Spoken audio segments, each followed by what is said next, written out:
Здравствуйте. У некоторых автовладельцев возникает такая проблема, как скрип ходовой. В основном, как правило, это втулки стабилизатора, а происходит это из-за пыли и грязи на дорогах. Значит, как боремся с этой проблемой? Снимаем старье. Берем новую со склада.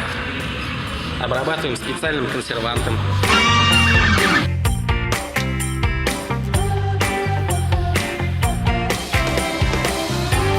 Вставляем это на место, предварительно почистив стабилизатор, и проблема уходит. Вот и все.